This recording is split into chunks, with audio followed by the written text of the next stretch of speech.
नमस्कार विद्यार्थी मित्रों, केम छो? मजामां? हूँ हिरेन भाड़जा, 12 साइंस भौतिक विज्ञान प्रकरण नंबर 12। प्रकरण नंबर 12 परमाणु एटले के एटम। लास्ट 2 लेक्चर्सनी अंदर आपणे परमाणु अने परमाणुना न्यूक्लियस विषे माहिती लीधी। लास्ट लेक्चरनी अंदर आपणे वात करी के गाइगर अने मास्टर नामना वैज्ञानिके कोई एक सोनाना वरख उपर आल्फा कणने प्रतांडित कर्यो અને એ આલ્ફા કણને પ્રતાંડિત કરતા એમાં આલ્ફા કણોનું અલગ અલગ કોણે શું થાય છે? પ્રકિરણન થાય છે। અને એ પ્રકિરણનની માત્રા કયા ખૂણે કેટલા કણોનું પ્રકિરણન થાય છે એ પણ આલ્ફા કણોની સંખ્યા વિરુદ્ધ પ્રકિરણન કોણના ગ્રાફ પરથી આપણે જોઈ। હવે આ આલ્ફા કણના પ્રયોગની સમજૂતી રુથરફોર્ડે આપેલી છે। એટલે કે આ પ્રયોગ અને ગ્રાફ પરથી એને અમુક મુદ્દાઓ તારવેલા છે, એની આપણે ચર્ચા કરવાની છે। તો આલ્ફા કણના પ્રયોગની રુથરફોર્ડ દ્વારા સમજૂતી।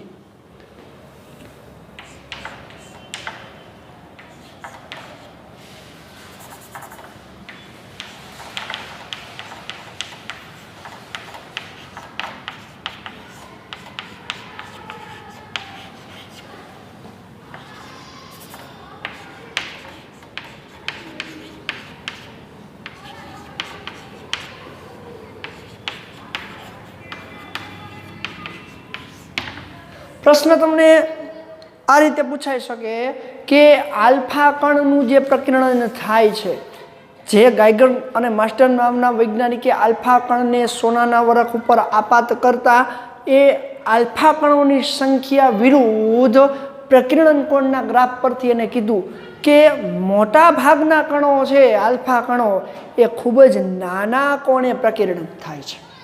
तो आ आल्फा कणना प्रयोग परथी एने एवी प्रायोगिक समजूती आपी। तो एमांथी एने पहेलो मुद्दो एवो तार्यो, पहेलो मुद्दो कंईक आवो छे के जो आल्फा कण ने सोनाना वरख उपर आपात करवामां आवे तो मोटा भागना आल्फा कणोनुं प्रकिरण खूब ज नाना कोणे थाय छे। એટલે કે એ સોનાના વરખ ઉપરથી આરપાર જતા હોય એવા આલ્ફા કણોની સંખ્યા વધારે છે, એવું થયું ને? એનો મિનિંગ એવો થયો કે ઉદાહરણ હમણાં આપણે આકૃતિ લીધી તેમાં વધુ ભાગના આલ્ફા કણો સીધે સીધા જતા રહેતા, તો એના ઉપરથી એને પેલું તારણ કાઢ્યું। તો રુથરફોર્ડના આ આલ્ફા કણના પ્રકિરણના પ્રયોગ પરથી એને પેલી સમજૂતી આપી। એને શું કીધું? તો કે આલ્ફા કણના પ્રકિરણમાં આલ્ફા કણના પ્રકિરણમાં મોટા ભાગના આલ્ફા કણો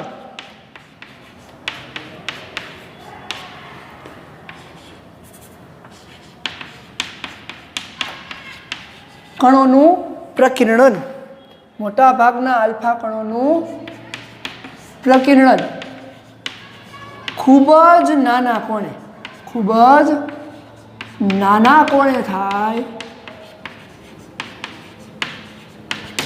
खूब ज नाना कोणे एटले अहींया आपणे लई शकूं 1 अंशथी पण ओछा खूणे थता होय एवा आल्फा कणोनी संख्या खूब ज मोटी छे। एटले के मोटा प्रमाणमां मोटा भागना आल्फा कणोनुं प्रकिरण खूब ज नाना कोणे थाय छे। आथी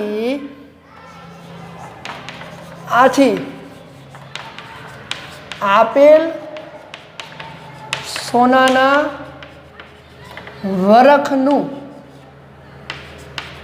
परमाणु अथवा न्यूक्लियस केवो होवो जोईए? पोलो होवो जोईए। पोलो पोलो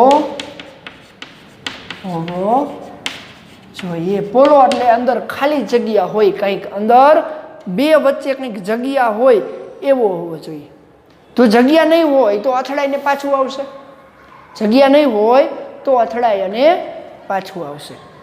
પણ મોટા ભાગના આલ્ફા કણોનું પ્રકિરણ ખૂબ જ નાના કોણે થાય છે। તો એના ઉપરથી એને એક તારણ કાઢ્યું કે સોનાનું વરખનો પરમાણુ કેવો હોવો જોઈએ? પોલો હોવો જોઈએ। હવે બીજો મુદ્દો એની વાત કરીએ તો કે અહીં રહેલા સોનાના વરખમાંથી ખૂબ જ નાની સંખ્યામાં ખૂબ જ મોટા કોણે પ્રકીર્ણન પામતા હોય એવા આલ્ફા કણોની સંખ્યા ખૂબ જ ઓછી છે. એટલે કે અહીંયા એના માટેનો બીજો મુદ્દો એને તાર્યું. શું કીધું કે જ્યારે આલ્ફા કણનું પ્રકીર્ણન એ સોનાના વરખ ઉપર આપાત થઈને બેકવર્ડ આવે એવી સંભાવના ક્યારે બનશે? બેકવર્ડ આવવું એટલે એની મૂળ દિશાથી વિરુદ્ધ દિશામાં અથડાઈ અને પાછું આવવું. તો કે આલ્ફા કણના પ્રકીર્ણનના પ્રયોગ પરથી સોનાના વરખના ન્યુક્લિયસ પરથી, એટલે અહીંયા ન્યુક્લિયસ શબ્દ હું નથી વાપરતો, માત્ર વરખ પરથી પ્રયોગ પરથી કહી શકાય કે વરખ પરથી આલ્ફા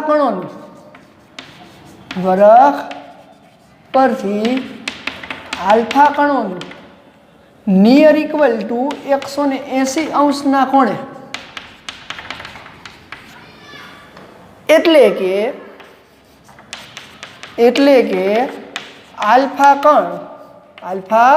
કણ બેકવર્ડ આવે.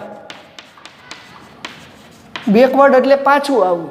બેકવર્ડ થાય તેવી સંભાવના ખૂબ જ ઓછી છે.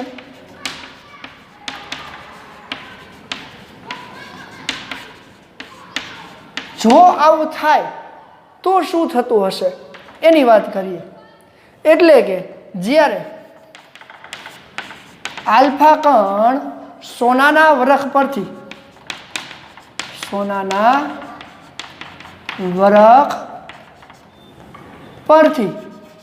બેકવર્ડ આવે એટલે કે પાછો ફરે, બેકવર્ડ થાય તો આ આલ્ફા કણનો ધન વિદ્યુત ભાર એ સોનાના વરખના ધન વિદ્યુત ભાર સાથે હેડું અથડામણ અનુભવતો હોય. એટલે કે એની સાથે જ એની વિરુદ્ધ દિશામાં શું લાગે છે? કુલંબીય અપાકર્ષણ બળ લાગતું હોય. તો આના પરથી એવું કહી શકાય કે જ્યારે આલ્ફા કણ સોનાના વરખ પરથી બેકવર્ડ થાય તો જાણે કે સોનાના વરખનું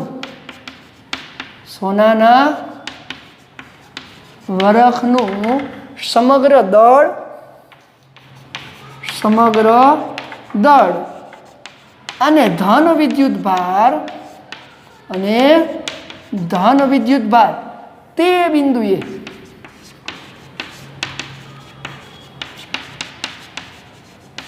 કેન્દ્રિત થયેલો હોય તો આ બિંદુને તે પરમાણુનું શું કહેવામાં આવે છે? ન્યુક્લિયસ કહેવામાં આવે છે,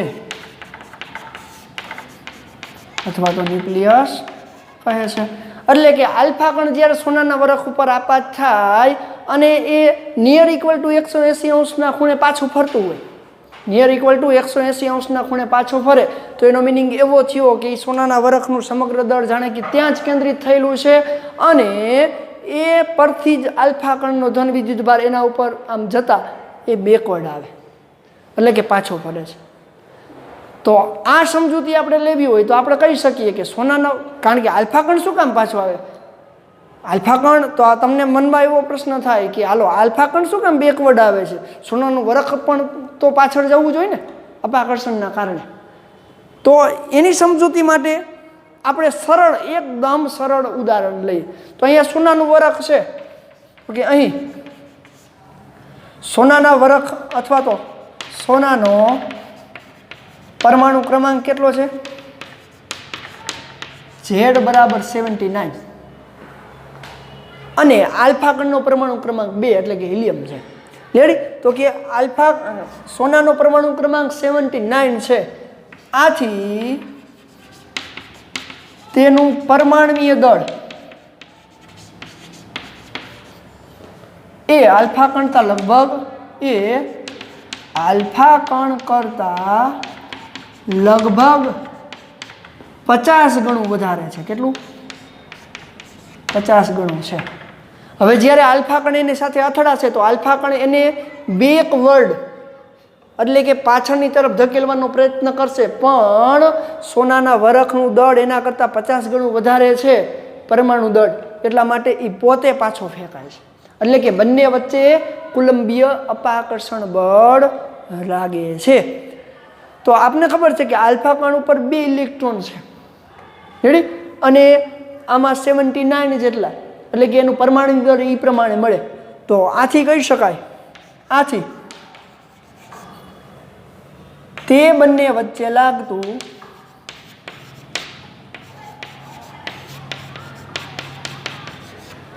કુલંબીય અપાકર્ષણ બળ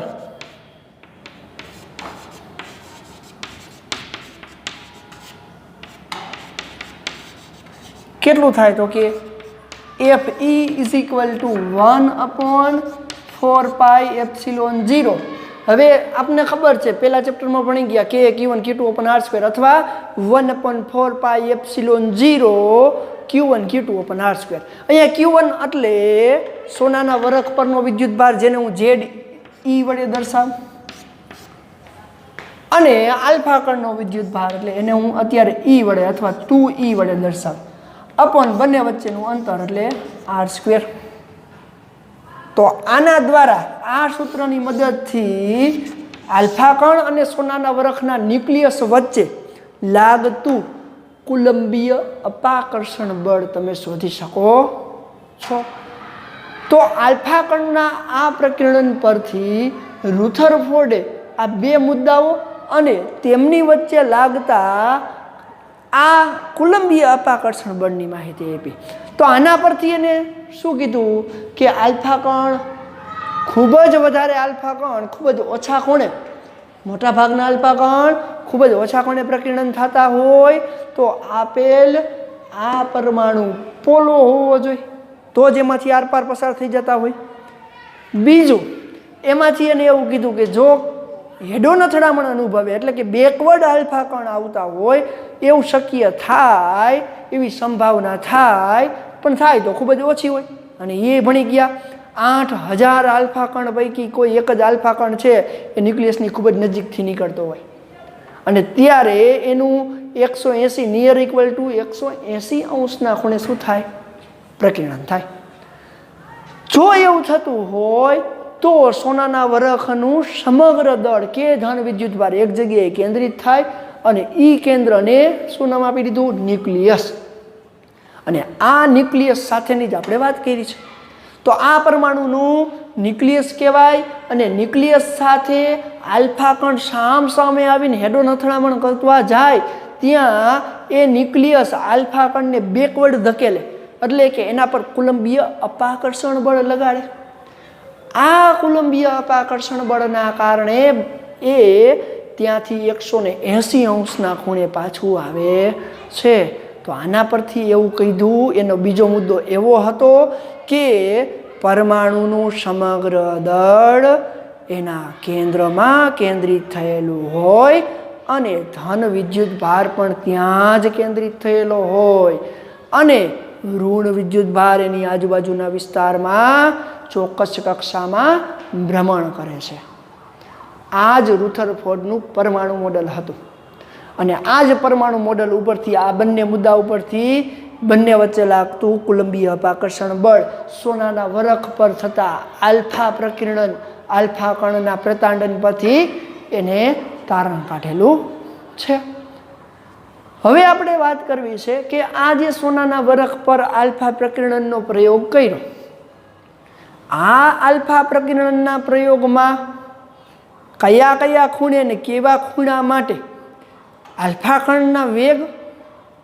કણના વેગ અને જે ન્યુક્લિયસ ઉપર જેને તમે પ્રતાંડિત કરો છો એ પ્રતાંડિત કરતા ન્યુક્લિયસ વચ્ચેના લંબ અંતર સાથે સંબંધ શું છે એની આપણે ચર્ચા કરવાની છે. તો ચાલો પેલા સ્ક્રીનશોટ લઈ લેજો.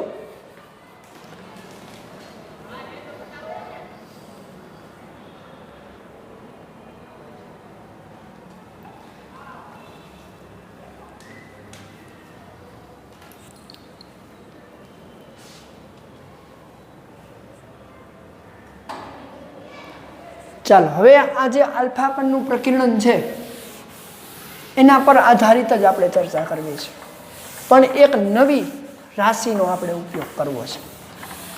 તો આલ્ફા કણના આ પ્રકીર્ણનના પ્રયોગ પરથી મળતું એક નવી રાશિ જેને સંઘાત પ્રાચલ કહેશું. શું કહેશું? ગુજરાતીમાં સંઘાત પ્રાચલ. તો પ્રશ્ન કંઈક એવો છે કે આલ્ફા કણના પ્રકીર્ણનમાં મળતો સંઘાત પ્રાચલ જેને આપણે ઇંગ્લિશમાં ઇમ્પેક્ટ પેરામીટર કહેશું. શું કહેશું? ઇમ્પેક્ટ પેરામીટર એટલે શું સમજાવો, અને અલગ અલગ કોણે મળતા ઇમ્પેક્ટ પેરામીટરની અસર શું થાય એ પણ આપણે જોવાની છે.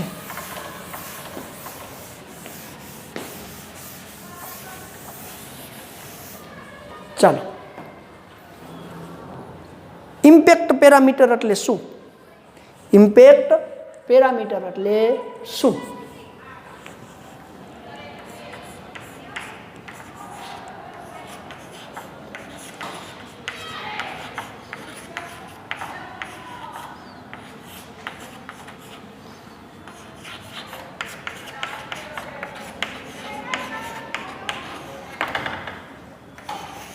ઇમ્પેક્ટ પેરામીટર એટલે શું? આલ્ફા કણના પ્રકીર્ણનના પ્રયોગમાં મળતા અલગ અલગ કોણે થતું પ્રકીર્ણન ઇમ્પેક્ટ પેરામીટર દ્વારા આપણે સમજવું છે. ઇમ્પેક્ટ પેરામીટર એટલે શું? તો પહેલાં એની વ્યાખ્યા આપણે લખીએ. તો કે ઇમ્પેક્ટ પેરામીટર એટલે શું? તો કે આલ્ફા કણના મૂળ ગતિપથ એટલે વેગની દિશા અને ન્યુક્લિયસથી એ વેગની દિશાના લંબ અંતરને ન્યુક્લિયસથી એ વેગની દિશાના લંબ અંતરને ઇમ્પેક્ટ પેરામીટર કહેવાય. હજુ એકવાર, હમણાં આપણે એને આકૃતિ દોરીને તો સમજવાના જ છીએ. આલ્ફા કણના પ્રકીર્ણનમાં આલ્ફા કણની મૂળ દિશાના વેગ સદિશ અને ન્યુક્લિયસથી તેના લંબ અંતરને ઇમ્પેક્ટ પેરામીટર ગુજરાતીમાં સંઘાત પ્રાચલ કહેવાય. સંઘાત પ્રાચલ કહેવાય. તો પહેલાં હું અહીંયા એની વ્યાખ્યા લખું છું. તો કે આલ્ફા કણના પ્રકીર્ણનમાં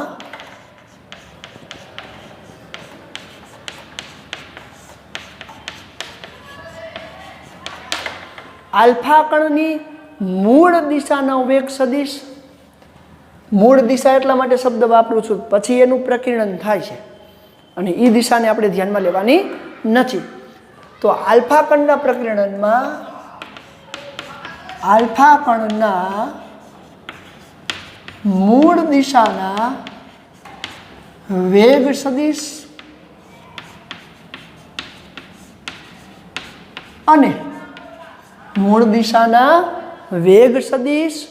અને ન્યુક્લિયસથી એ વેગ સદિશના લંબ અંતરને વેગ સદિશ અને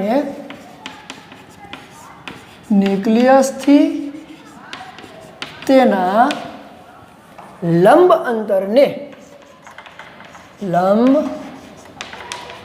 અંતરને ઇમ્પેક્ટ પેરામીટર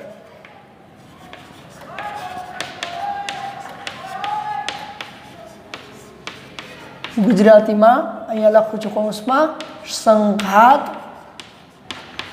પ્રાચલ કહે છે.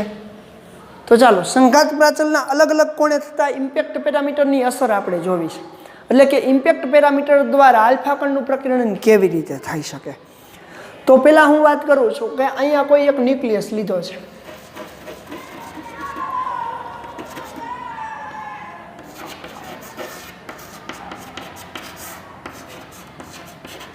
ચાલો, આ આપણી પાસે ન્યુક્લિયસ છે અહીંયા. હવે એને અલગ અલગ કોણે આપણે ઇમ્પેક્ટ પેરામીટર એટલે શું? તો અહીંયા હું એક અક્ષ લઉં પહેલાં, જે ન્યુક્લિયસમાંથી પસાર થતી. હવે આ અક્ષ ઇમ્પેક્ટ પેરામીટર એટલે શું પહેલાં હું વાત કરું તો જોવો જોઈએ. આલ્ફા કણ ધારો કે અહીંયાથી નીકળે છે, આ પહેલું આલ્ફા કણ કહું, રેડી? આલ્ફા કણ અને એની આ મૂળ દિશા છે.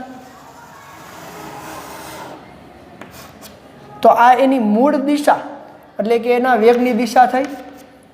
તો વેગની દિશા અને આ આલ્ફા કણના ન્યુક્લિયસનું આ જે લંબ અંતર છે ને એને ઇમ્પેક્ટ પેરામીટર બી વડે દર્શાવાય. શેના વડે?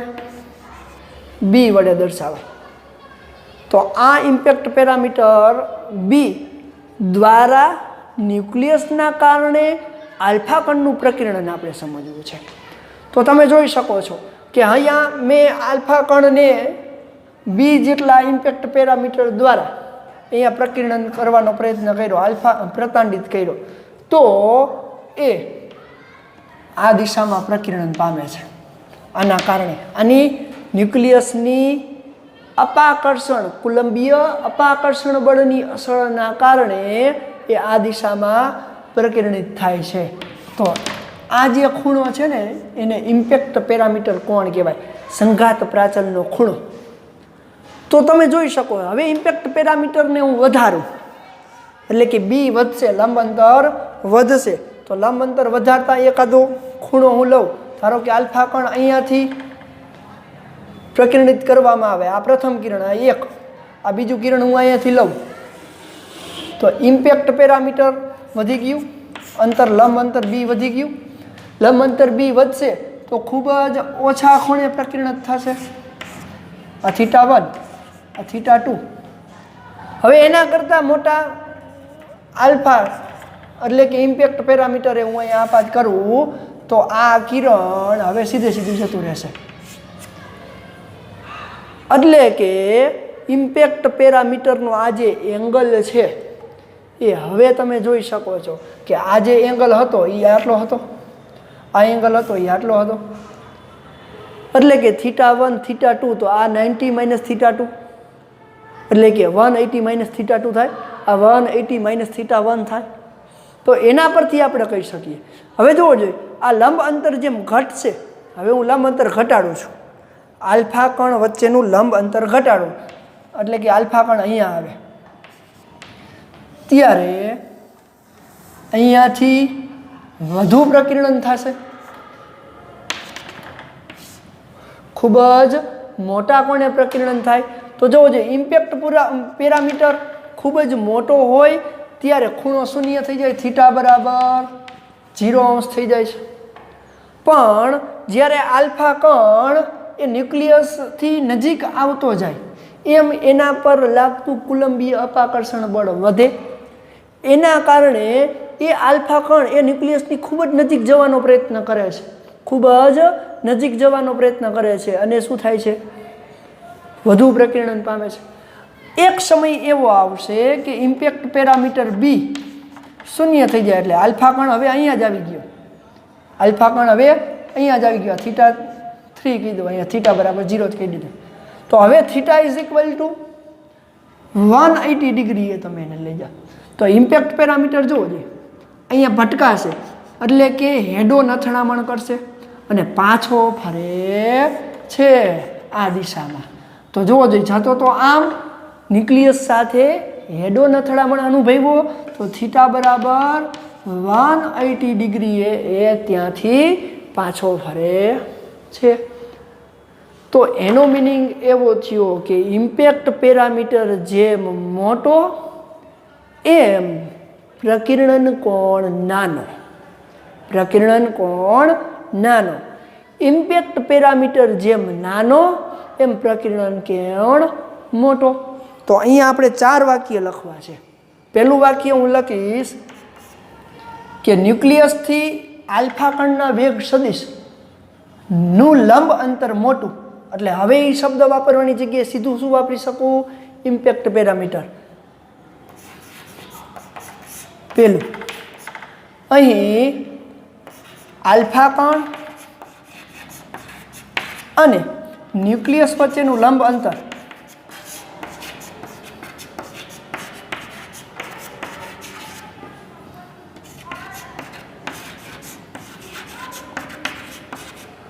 એટલે કે સંઘાત પ્રાચલ કેવું હોય તો કહી શકાય અથવા ઇમ્પેક્ટ પેરામીટર.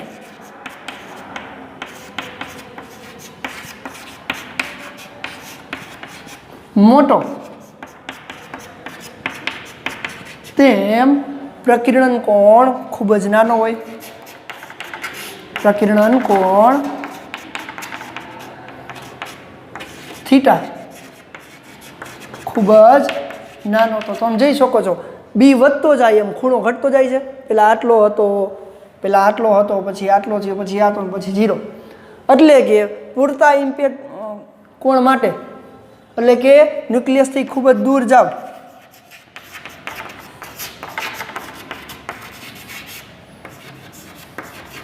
ખૂબ જ દૂર રહેલા આલ્ફા કણનું પ્રકિરણ કોણ થીટા ઇઝ ઇક્વલ ટુ 0 હોય. એટલે કે આર પાર નીકળી જતો હોય, એટલે કે ન્યુક્લિયસથી ખૂબ જ દૂર છે. હવે ઇમ્પેક્ટ પેરામીટર જેમ નાનો એમ પ્રકિરણ કોણ મોટો થશે. આ જ વાક્ય ઉપરથી હવે લખવાની જરૂર નથી. પણ જ્યારે આલ્ફા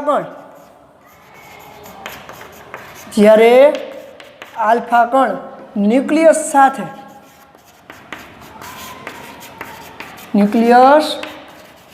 સાથે હેડોન અથડામણ અનુભવે. હેડોન એટલે માથા આરે માથું ભટકાવ. રેડી? હેડોન અથડામણ અનુભવે એટલે કે અથવા બી ઇઝ ઇક્વલ ટુ 0, લંબ અંતર શૂન્ય થઈ ગયું. જોવો જોઈએ હવે આ બી વચ્ચે લંબ અંતર કઈ રહ્યું 0.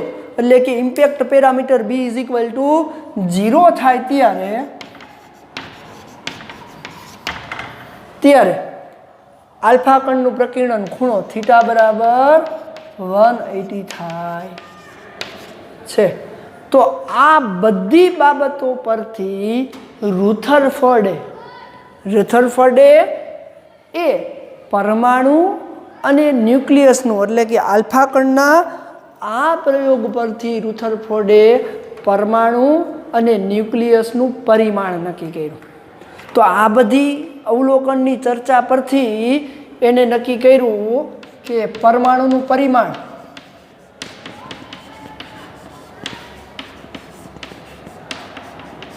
આશરે કેટલું હોય છે? તો કે 10⁻10 મીટરના ક્રમનું.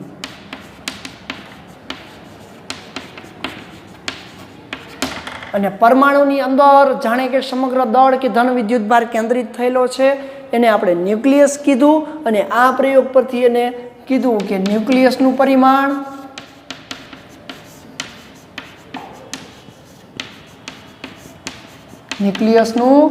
પરિમાણ આશરે 10⁻15 મીટરથી 10⁻14 મીટરના ક્રમનું હોય છે. તો આ ઇમ્પેક્ટ પેરામીટર ખૂબ જ અગત્યનો છે. ઇમ્પેક્ટ પેરામીટર મોટો એમ આલ્ફા કણનું પ્રકિરણ ખૂબ જ ઓછું થાય, એટલે કે પ્રકિરણ કોણ નાનું. પૂરતું ઊંચું આલ્ફા કોણ હશે, એટલે કે ન્યુક્લિયસથી ખૂબ જ દૂર રહેશે, તો એ સીધું નીકળી જશે થીટા બરાબર 0 ખૂણો. જેમ ઇમ્પેક્ટ પેરામીટર નાનો એમ પ્રકિરણ કોણ મોટો થતો જાય. અને એક સમય એવો આવશે કે જ્યારે આલ્ફા કણ એ ન્યુક્લિયસની અક્ષ પર જ જતો હોય, એટલે કે impact parameter b is equal to 0 થાય. એવા સમયે હેડોન અથડામણ થશે. હેડોન અથડામણ થતાં ન્યુક્લિયસ એ આના કરતાં હલકું હોવાથી એ પાછો ફેંકાય છે, એટલે કે વિરુદ્ધ દિશામાં હેડોન અથડામણ અનુભવીને આવે છે, એટલે કે 180 ડિગ્રી એ પાછો આવે. એટલે કે ત્યારે એનું પ્રકિરણ કેટલું થાય? આટલું. તો આ બધી બાબતોના તારણ પરથી રુથરફોર્ડે પરમાણુનું